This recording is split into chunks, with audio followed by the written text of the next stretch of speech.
എൻ്റെ അടുത്ത് ചോദിച്ചാൽ ഞാൻ എന്താ പറയണ്ടേ? അത് നല്ലൊരു കാര്യത്തിനാണെങ്കിൽ തീർച്ചയായിട്ടും നിങ്ങളും സഹകരിക്കോ?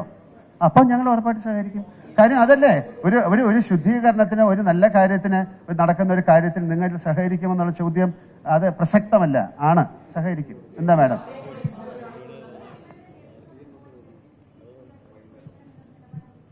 ഇതിപ്പോ ഈ WCC അമ്മ എന്നൊക്കെ ഉള്ളൊരു വിഷയം ഇടൂ, മലയാള സിനിമയെ പറ്റി സംസാരിക്കൂ. അതിൽ എന്ത് വേണമെങ്കിലും ചെയ്യാൻ തയ്യാറല്ലേ? നിങ്ങൾ എല്ലാവരും കൂടെ ചേർന്ന് ചെയ്യൂ. പുതിയ ഒരു ഇലക്ഷൻ വരുന്ന സമയത്ത് തീർച്ചയായിട്ടും വരാം. അതിനെന്താ കുഴപ്പം? നമുക്ക് ആരോടും ഒരാളോടും ഒരു എതിരില്ല. ഇതിൽ അഭിനയിക്കുന്ന ഇത് വിലക്കുകൾ എന്നൊക്കെ പറഞ്ഞു. ഈ അമ്മ മാത്രമല്ല, ഇതിന് ഒരുപാട് സംഘടനകളില്ലേ, അവരുമായിട്ടൊക്കെ നിങ്ങൾ സംസാരിക്കൂ. അവരുടെ എല്ലാം റിപ്പോർട്ടുകൾ എടുക്കൂ. അവരുമായിട്ട് അവർക്ക് എന്താ പറയാനുള്ളതെന്ന് കേൾക്കൂ.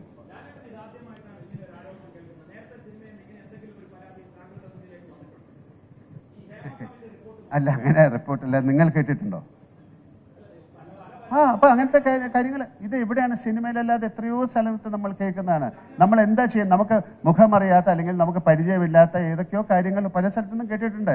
അതിനൊക്കെ നമുക്ക് ഒരാള് അമ്മ എന്ന് പറയുന്ന സംഘടന ഇതിനെല്ലാം പ്രതികരിക്കണം എന്ന് പറഞ്ഞാൽ നമുക്കിത് അറിയാം. ഇതൊരു വലിയൊരു ഇൻഡസ്ട്രി അല്ലേ.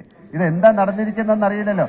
ഒരു മിനിറ്റ് ഞാനൊന്ന് പറഞ്ഞോട്ടെ. അപ്പോൾ ഇപ്പൊ കൺസേൺഡ് 21 യൂണിയനുകളുണ്ട്. അതിൽ എന്തെങ്കിലും പ്രോബ്ലം ഉണ്ടെങ്കിൽ അവരെല്ലാം അറിയിക്കണ്ടേ? ഇപ്പൊ അതിലില്ലാത്ത ഒരു അമ്മയെ വന്ന് അറിയിച്ചിട്ട് ഞങ്ങളൊരു അഭിപ്രായം പറഞ്ഞില്ലെന്ന് പറഞ്ഞാൽ എന്താ പ്രസക്തിയാണുള്ളത്?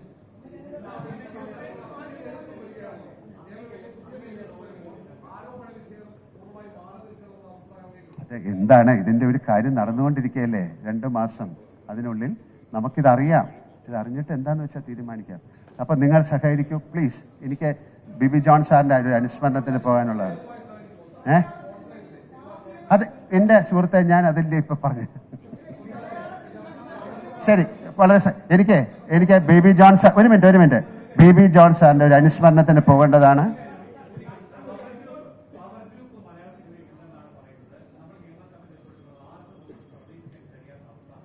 നമുക്ക് ആ കമ്മിറ്റി റിപ്പോർട്ടിൽ ആരൊക്കെയാണെന്നൊക്കെ അറിയട്ടെ. എന്നാലല്ലാതെ എൻ്റെ അടുത്ത് ചോദിച്ചാൽ ഞാൻ പവർ ഗ്രൂപ്പിൽ പെട്ട ഒരാളല്ല, എനിക്ക് അതിനെക്കുറിച്ച് അറിയില്ല. ഇങ്ങനെ അറിയുമോ എന്ന് ചോദിച്ചാൽ അങ്ങനെ ഒരു സംഭവം ഞാൻ ആദ്യമായിട്ടാണ് കേൾക്കുന്നത്. നമുക്ക് ആ റിപ്പോർട്ട് വരട്ടെ, നിങ്ങൾ വെയിറ്റ് ചെയ്യൂ. ഞാൻ എങ്ങനെയാണ് കാണുന്നത് ഈ റിപ്പോർട്ട്? എന്നെ വിളിച്ചതാണ്, ഞാൻ പോയി സംസാരിച്ചിട്ടുണ്ട്. അതെങ്ങനെ അത് അങ്ങനെ ഗോപ്യമായി വെച്ചിരിക്കുന്ന ആ റിപ്പോർട്ടുകളിൽ പറയുന്ന കാര്യങ്ങൾ ഇപ്പം നമുക്ക് എങ്ങനെയാണ് പറയുന്നത്? അത് കോടതിയിൽ ഇരിക്കുന്ന ഒരു കാര്യമാണ്. അവരത് പഠിച്ചിട്ട് പറയട്ടെ. എനിക്കില്ലേ, നിങ്ങൾക്ക് ഉള്ള അറിവാണ് എനിക്കും.